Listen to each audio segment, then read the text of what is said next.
Assalamualaikum warahmatullahi wabarakatuh.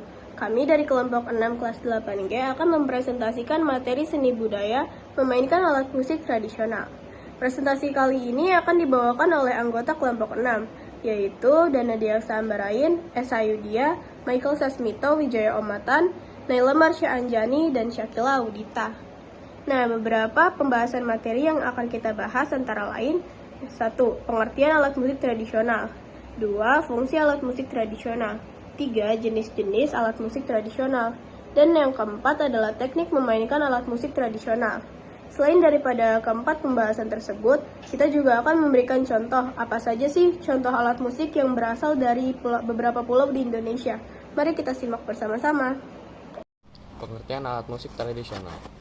Musik ialah segala benda yang bisa digunakan untuk menciptakan nada dan irama.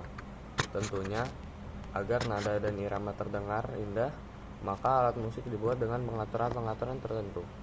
Sementara itu, dalam Kamus Besar Bahasa Indonesia, tradisional merujuk pada hal-hal yang berkaitan erat dengan tradisi dan budaya.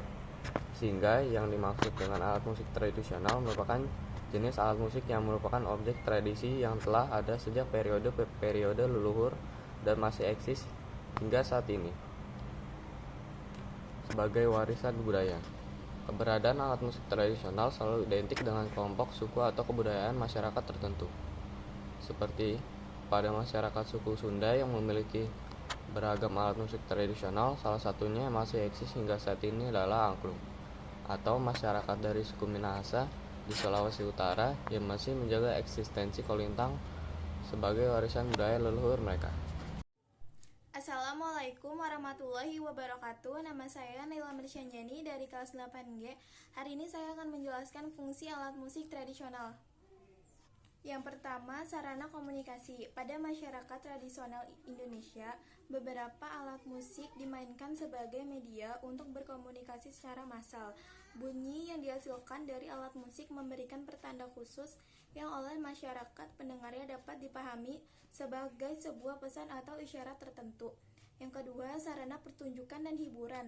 Kemampuan alat musik tradisional untuk menghasilkan bunyi yang harmonis akan memberikan kenyamanan bagi pendengarnya. Musik merupakan satu di antara cara untuk menghilangkan kejenuhan akibat rutinitas harian serta sebagai sarana rekreasi dan ajang pertemuan dengan warga lainnya. Yang ketiga, sarana ekspresi diri dan kreasi. Fungsi ini terutama dilakukan oleh para seniman untuk mengekspresikan diri dan gagasan mereka lewat permainan alat musik yang mereka mainkan. Bagi seniman, kemampuan untuk menyampaikan pesan lewat karya seni terutama permainan alat musik adalah tujuan yang paling penting.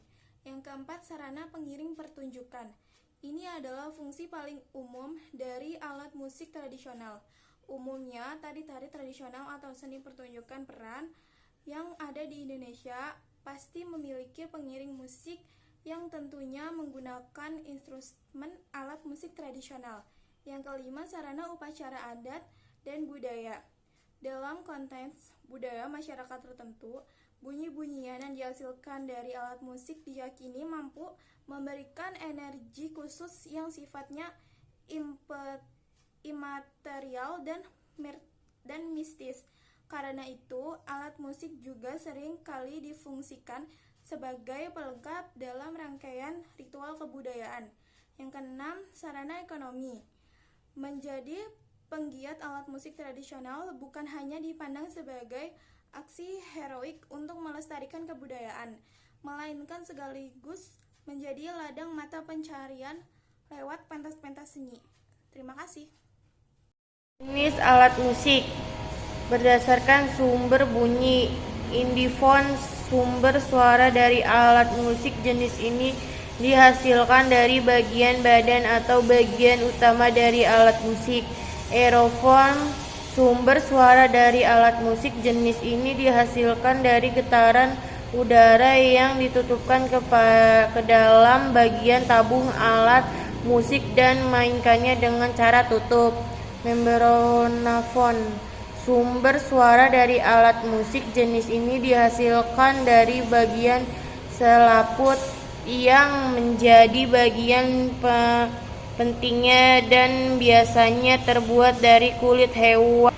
Cenderofon, sumber suara dari alat musik jenis ini dihasilkan dari tali senar atau dawai yang membentang pada bagian badan alat. Berdasarkan cara mainannya, ditiup. Alat musik tradisional jenis ini biasanya memiliki rongga berbentuk tabung dan mendapat beberapa lubang pada bagian badan untuk mengatur hasilan nadanya.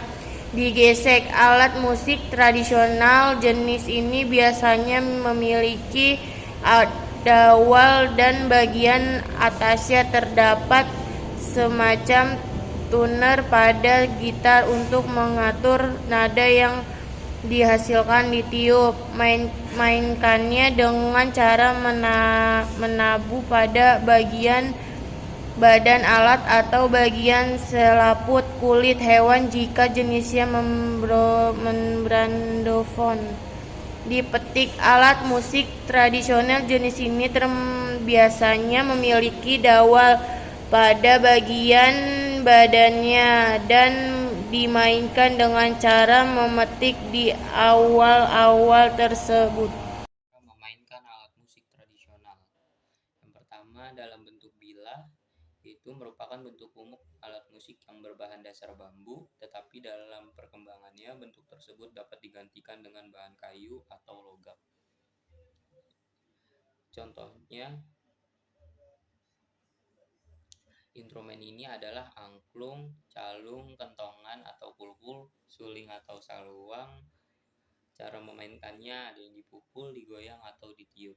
Dalam bentuk tabung, merupakan bentuk lepengan dari logam atau kayu yang memerlukan wadah gemas sebagai ruang resonansi.